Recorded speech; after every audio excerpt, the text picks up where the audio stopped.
Hello friends, this is Rahi and welcome to our channel BEd वाले। I hope आप सभी अच्छे होंगे। इस वीडियो में हम डिस्कस करने वाले हैं एक छोटे से टॉपिक को जो कि आपको पेपर 4 यानी लैंग्वेज अक्रॉस द करिकुलम में जो शॉर्ट क्वेश्चंस आते हैं उसमें बहुत बार देखने के लिए मिलेगा। और वैसे हम कंफ्यूज होते रहते हैं कि भाषा के जब प्रकार हमारे सामने आते हैं कि मानक भाषा क्या है, बोलियां क्या है, राष्ट्रभाषा क्या है, राजभाषा क्या है, अंतरराष्ट्रीय भाषा क्या है, बहुत सारी कंफ्यूजन हमें होती है। तो हम एक सीरीज चलाएंगे जिसमें सबसे पहली वीडियो में हम ये जानने वाले हैं आज की इस वीडियो में कि मातृभाषा क्या होती है यानी मदर टंग क्या होती है। मातृभाषा से आप समझ ही पा रहे हैं, अगर मातृभाषा को दो भागों में तोड़ेंगे तो एक तो मातृ निकलेगा, दूसरी निकलेगी भाषा। तो यानी मातृभाषा का मतलब होता है माता की भाषा, जो बच्चा सबसे पहले अपनी माता से सीखता है। जो भी भाषा सीखेगा, चाहे उसकी मम्मी कह रही है लल्ला हिया आओ, या कह रही है बेटा यहाँ आओ, या फिर कोई मदर कह रही है oh my son please come here, लेकिन सबके बुलाने का ढंग अलग अलग है। तो जो भी भाषा बच्चा पहले अपनी माता से अनुकरणित करता है तो उसी भाषा को हम मातृभाषा कहते हैं, ठीक है। और जो मातृभाषा है उसे हम मूल भाषा भी कहते हैं, प्राथमिक भाषा भी कहते हैं। अब अगर हम इंग्लिश में देखें तो अंग्रेजी में से नेटिव लैंग्वेज कहते हैं। नेटिव लैंग्वेज कहें या हम मदर टंग कह दें। अब तो जो मातृभाषा दिवस है वो 21 फरवरी को मनाया जाता है। 17 नवंबर 1999 में यूनेस्को ने इसको मान्यता दी थी। अब ये क्यों मनाया जाता था? क्योंकि जो हमारा भारत है उसका मतलब हम कह सकते हैं उसमें विविधता बहुत ज्यादा मात्रा में पाई जाती है। अलग अलग कास्ट के लोग, अलग अलग रिलीजन के लोग, अलग अलग कल्चर देखा जाता है, अलग पहनावा है, अलग लोक नृत्य है, अलग अलग संगीत है। तो क्या है, एक तरीके से कह सकते हैं जो भाषा में विविधता देखी जाती है उसको इसका मेन मोटिव था जो मातृभाषा की विविधता है, जो कल्चर है, जो भी भाषाओं में विभिन्नता देखी जा रही है उन हर भाषाओं को क्या किया जाए, सम्मान दिया जाए। मतलब जितनी भी मातृभाषाएं हैं उनका लोग सम्मान कर सकें। और दूसरा मोटिव ये था कि जो मातृभाषाएं हैं उनकी जो विविधता है उनको और बढ़ाना। और तीसरा क्या था कि लोगों में मातृभाषा को जानने के लिए जागरूकता पैदा करना।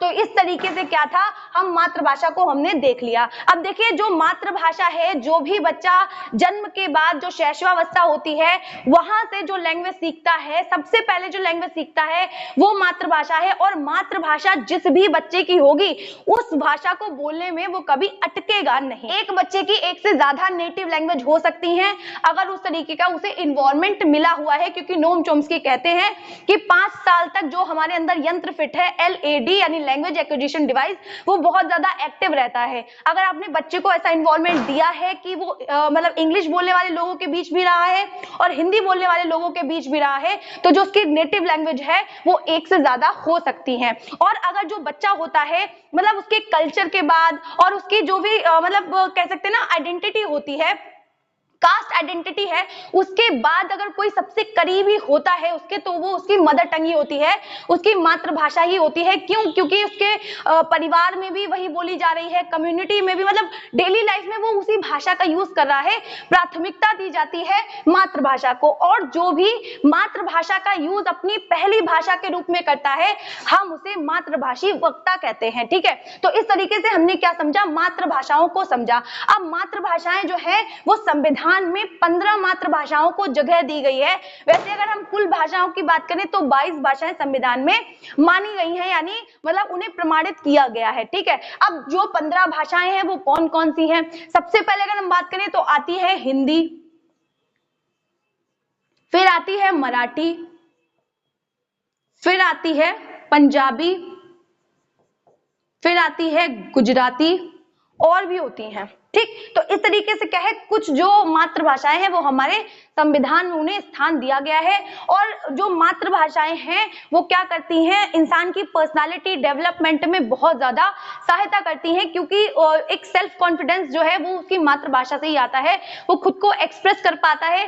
अब चलिए हम लोग फटाफट से एक बिल्कुल प्रॉपर मैनर में जो मातृभाषा की डेफिनेशंस है उनको भी देख लेते हैं। तो चलिए देखते हैं कि मैंने अभी कहा कि मातृभाषा उस भाषा को कहा जाता है जो मानव के जन्म लेने के बाद सबसे पहले सीखता है, ठीक है। मातृभाषा व्यक्ति की सामाजिक, सांस्कृतिक और जातीय पहचान होती है। जैसे अगर आप एयरपोर्ट पे जा रहे हैं या फिर रेलवे स्टेशन पे खड़े हुए हैं तो अचानक एक आदमी आपसे कहता है वड़कम, तो आप सबसे पहले पूछेंगे कि आप कहाँ से हैं, और अगर आपको आइडिया होगा तो आप पूछेंगे कि आप साउथ की मतलब साउथ इंडिया के हैं, इस तरीके से पूछेंगे। क्यों? क्योंकि उसकी जो लैंग्वेज है वो अलग है, लैंग्वेज है वो प्रेजेंट कर रही है उसके कल्चर को, उसकी सोसाइटी को, है ना, उसकी आइडेंटिटी को, है ना, जो भी उसने भाषा का यूज किया, जैसे किसी ने कहा कि केम छो, तो आपने फटाफट से पहचान लिया जरूर ये गुजरात का ही होगा।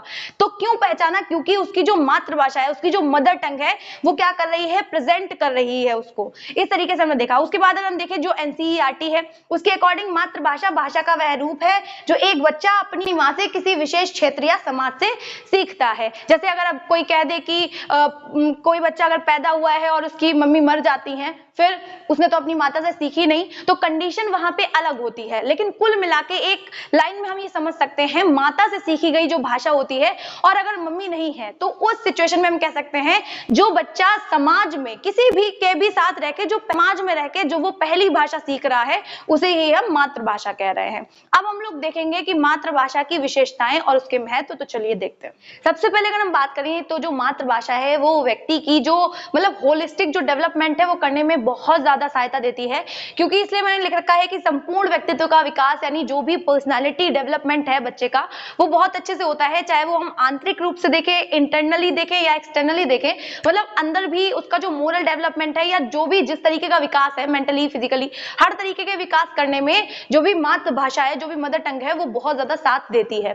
ठीक है। उसके बाद अगर हम बात करें तो ये नॉलेज को लेने का, किसी भी बच्चे की अगर हम बात करें, किसी व्यक्ति की बात करें, तो नॉलेज को एक्वायर करने का सबसे आसान तरीका है और सबसे शक्तिशाली साधन कह सकते हैं, क्योंकि जो उसकी मदर टंग होगी उसका कल्चर भी वैसा ही होगा। ठीक है ना। तो उसे क्या होगा, कोई प्रॉब्लम नहीं होगी अपने कल्चर के बारे में जानने में, जो भी उसकी संस्कृति है, जो भी उसकी भाषा है या जो भी परंपराएं हैं उसके बारे में जानने में किसी भी बच्चे को, किसी भी व्यक्ति को कोई भी प्रॉब्लम नहीं होती है। तो मातृभाषा क्या है, एक तरीके से जो ज्ञान प्राप्त करने का सबसे सरल और सबसे शक्तिशाली साधन माना जाता है।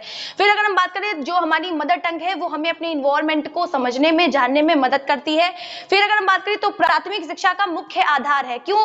क्योंकि जितनी भी एजुकेशन पॉलिसीज हैं, जितने भी साइकोलॉजिस्ट हैं, वो सभी कहते हैं कि किसी भी बच्चे को अगर पढ़ाया जाए तो उसकी मातृभाषा का यानी मदर टंग का यूज हम जरूर करेंगे, नहीं तो हम पढ़ा किसी और भाषा में रहे हैं, बच्चे को कुछ और मतलब समझ में आ रहा है, मतलब समझ में तो आएगा नहीं उसको, क्योंकि उसकी भाषा अलग है। तो हम बच्चे को उसकी मदर टंग में पढ़ाएं और एटलीस्ट कुछ ना करें तो जो शुरुआती दौर होता है, यानी जो प्राथमिक स्तर के बच्चे हैं, कक्षा 1 से 5 तक के बच्चे हैं, उनको तो एटलीस्ट हम लोग क्या करें, उनकी मदर टंग में पढ़ाएं, पहले उसमें निपुण करें, मतलब बोलने में, क्योंकि शुरुआती तौर पे बच्चे ठीक ढंग से बोल भी नहीं पाते हैं, तो पहले वो अपनी मदर टंग को ठीक से बोलना या लिखना या पढ़ना सीखें, उसके बाद हम उनको किन्हीं और भाषाओं से इंट्रोड्यूस करवाते हैं। ठीक है। तो क्या है, मुख्य आधार है, वो अच्छे से समझ पाएंगे चीजों को।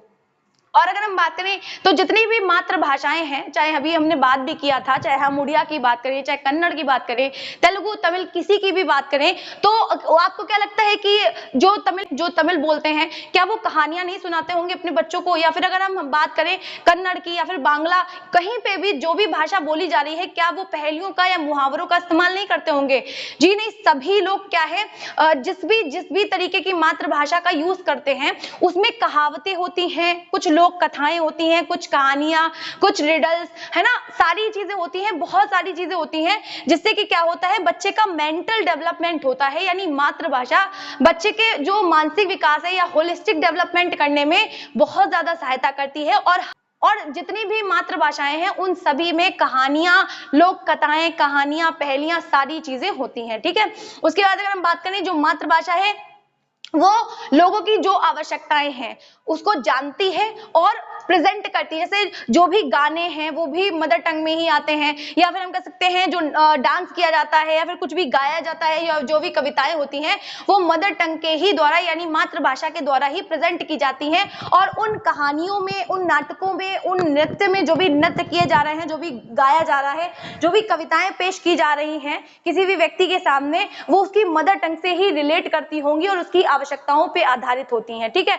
और उसके बाद अगर हम बात करें तो इमोशनली भी डेवलप होता है और साथ में कॉग्निटिव डेवलपमेंट भी बच्चे का होता है। बच्चे की इमेजिनेशन की जो पावर होती है वो भी डेवलप होती है मातृभाषा यानी मदर टंग से। और साथ में उसे ना लिखने के लिए मोटिवेशन भी मिलता है, लिखने की क्षमता भी धीरे धीरे डेवलप होती है जब उसकी मातृभाषा होती है। तो सबसे पहले बच्चा अपनी मातृभाषा को ही लिखना सीखता है। मातृभाषा होती है वो बच्चे की क्रिएटिविटी डेवलप करने में भी बहुत ज्यादा सहायता करती है। वो नई नई चीजों को डेवलप कर पाता है जब वो चीजों को समझ जाता है। ठीक है। उसके बाद अगर हम बात करें तो व्यवहार में में परिवर्तन करने में भी मदर टंग बहुत ज्यादा सहायता करती है, यानी लर्निंग करने में हम कह सकते हैं। फिर अगर हम बात करें, देखिए जो मदर टंग है वो कम्युनिकेशन करने में तो सहायता करती ही है, साथ में बच्चों को उनका जो कल्चर है, उसकी जो वैल्यूज हैं, उन सभी को संरक्षित करने में और उन्हें बनाए रखने में भी सहायता करती है। उसके बाद अगर हम इसकी इंपॉर्टेंस की बात करें तो एक ऐसी भाषा जो व्यक्ति जन्म से सीखता है, जैसे कि मैंने अभी बताया कि जन्म के बाद से जो वो पहली भाषा जानेगा, सुनेगा, उसे ही हम मदर टंग कहेंगे। उसके बाद ये संचार के माध्यम का हम कह सकते हैं प्राथमिक साधन है। उसके बाद हम तीसरा पॉइंट देखें तो एक व्यक्ति एक से अधिक मूल भाषाओं को समझ सकता है अगर उसे इन्वायरमेंट मिला होगा। ठीक है, एक से ज्यादा भाषाएं हो सकती हैं, उसकी जो मूल भाषाएं हैं उसकी भाषाओं पे पकड़ अच्छी हो सकती है, लेकिन अगर उसे रिच इन्वायरमेंट दिया गया होगा तब। जो लोग मूल भाषाओं को खो देते हैं उन्हें अपने परिवार के साथ में कम्युनिकेशन करने में, संप्रेषण करने में बहुत ज्यादा प्रॉब्लम होती है। एक बच्चा जो शुरुआती तौर पे अपने माता पिता के साथ रहता था, धीरे धीरे उसे हिंदी भाषा आ गई थी, लेकिन फिर उसके जो मम्मी पापा थे उन लोगों ने क्या किया, उन लोगों ने उसे विदेश पढ़ने यानी बाहर जो कंट्रीज थी उसमें पढ़ने भेज दिया, और धीरे धीरे उन लोगों के साथ रहते रहते वो हिंदी बोलना बिल्कुल भूल ही गया। तो इस वजह से जब वो वापस आया तो अपनी माता पिता के साथ वो कम्युनिकेशन नहीं कर पा रहा था, और जब वो कम्युनिकेशन नहीं कर पाएगा माता पिता के साथ में तो जो कल्चर है, जो परंपराएं हैं, जो रीति रिवाज हैं, जो भी चीजें हैं वो नहीं समझ पाएगा। इस वजह से क्या होगा, जो भी संस्कृति है, जो कल्चर है, उसका नुकसान भी होता है अगर कोई व्यक्ति या कोई भी अपनी मदर टंग खो देता है। तो ठीक है, इस तरीके मातृभाषाओं में विविधता है या फिर जो भाषाओं में विविधता देखी जाती है वो क्या करती है, सांस्कृतिक विरासत को बनाए रखने में सहायता करती है, और जो मदर टंग है वो क्या करती है, जो भी देसी भाषाएं हैं उनको भी संरक्षित करती है। तो आई होप ये टॉपिक आपको समझ आया होगा। इससे नेक्स्ट वीडियो में भाषा से संबंधित हम जो और भाषाओं की बात कर रहे थे उनको भी धीरे धीरे समझेंगे। तो अगर आप लोगों को वीडियो अच्छी लगी हो और आप लोगों की मदद हो पाई हो तो वीडियो को लाइक करना और चैनल को सब्सक्राइब करना मत भूला करिए। और अगर आप लोगों ने इससे पहले वाली वीडियोस नहीं देखी हैं तो उनको भी देख लीजिए। तो मिलते हैं नेक्स्ट वीडियो में, तब तक के लिए जय हिंद।